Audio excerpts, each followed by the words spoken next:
യാക്കോബിന്റെ ലേഖനം 5-ാം അധ്യായം. ധനവാന്മാർക്ക് മുന്നറിയിപ്പ്. ധനവാന്മാരെ, നിങ്ങൾക്ക് സംഭവിക്കാനിരിക്കുന്ന ദുരിതങ്ങളോർത്ത് ഉച്ചത്തിൽ നിലവിളിക്കുവിൻ. നിങ്ങളുടെ സമ്പത്ത് ക്ഷയിച്ചു കഴിഞ്ഞിരിക്കുന്നു.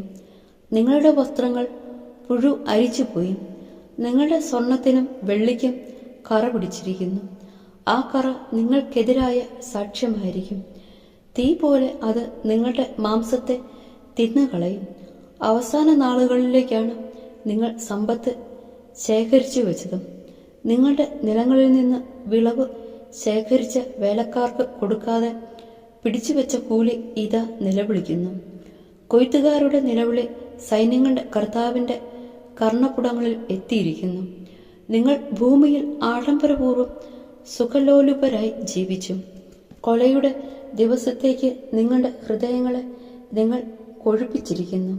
നീതിമാൻ നിങ്ങളെ എതിർത്ത് നിന്നില്ല. എന്നിട്ടും നിങ്ങൾ അവനെ കുറ്റം വിധിക്കുകയും കൊല്ലുകയും ചെയ്തു. കാത്തിരിക്കുവിൻ സഹോദരരെ, കർത്താവിന്റെ ആഗമനം വരെ ക്ഷമയോടെ കാത്തിരിക്കുവിൻ. ഭൂമിയിൽ നിന്ന് നല്ല ഫലങ്ങൾ ലഭിക്കുന്നതിനു വേണ്ടി കൃഷിക്കാരൻ ആദ്യത്തെ മഴയും അവസാനത്തെ മഴയും ക്ഷമയോടെ പ്രതീക്ഷിച്ചിരിക്കുന്നത് പോലെ നിങ്ങളും ക്ഷമയോടെ ഇരിക്കുവിൻ. ദൃഢചിത്തരായിരിക്കുവിൻ. എന്തുകൊണ്ടെന്നാൽ കർത്താവിന്റെ ആഗമനം അടുത്തിരിക്കുന്നു.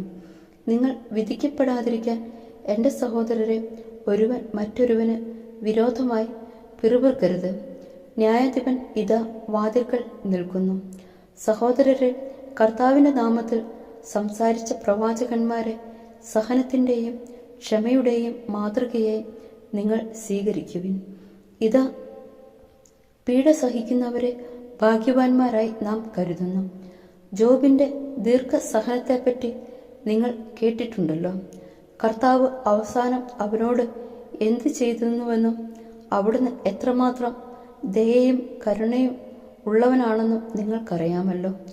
എൻ്റെ സഹോദരരെ, സർവോപരി നിങ്ങൾ ആണയിടരുത്. സ്വർഗത്തെക്കൊണ്ടും ഭൂമിയെക്കൊണ്ടും മറ്റൊന്നിനെ കൊണ്ടും അരുത്.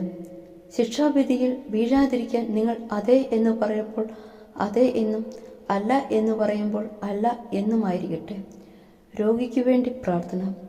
നിങ്ങളുടെ ഇടയിൽ ദുരിതം അനുഭവിക്കുന്നവൻ പ്രാർത്ഥിക്കട്ടെ. ആഹ്ലാദിക്കുന്നവൻ സ്തുതിഗീതം ആലപിക്കട്ടെ. നിങ്ങളിൽ ആരെങ്കിലും രോഗിയാണെങ്കിൽ അവൻ സഭയിലെ ശ്രേഷ്ഠന്മാരെ വിളിക്കട്ടെ. അവർ കർത്താവിന്റെ നാമത്തിൽ അവനെ തൈലാഭിഷേകം ചെയ്ത് അവനു വേണ്ടി പ്രാർത്ഥിക്കട്ടെ. വിശ്വാസത്തോടെയുള്ള പ്രാർത്ഥന രോഗിയെ സുഖപ്പെടുത്തും. കർത്താവ് അവനെ എഴുന്നേൽപ്പിക്കും. അവൻ പാപങ്ങൾ ചെയ്തിട്ടുണ്ടെങ്കിൽ അവിടുന്ന് അവന് മാപ്പ് നൽകും. നിങ്ങൾ സൗഖ്യം പ്രാപിക്കാനായി പരസ്പരം പാപങ്ങൾ ഏറ്റുപറയുകയും പ്രാർത്ഥിക്കുകയും ചെയ്യുവിൻ. നീതിമാന്റെ പ്രാർത്ഥന വളരെ ശക്തിയുള്ളതും ഫലദായകവുമാണ്. ഏലിയ നമ്മെപ്പോലെയുള്ള ഒരു മനുഷ്യനായിരുന്നു. മഴ പെയ്യാതിരിക്കാൻ അവൻ തീഷ്ണതയോടെ പ്രാർത്ഥിച്ചു. ഫലമോ 3 വർഷവും 6 മാസവും ഭൂമിയിൽ മഴ പെയ്തില്ല. വീണ്ടും അവൻ പ്രാർത്ഥിച്ചു.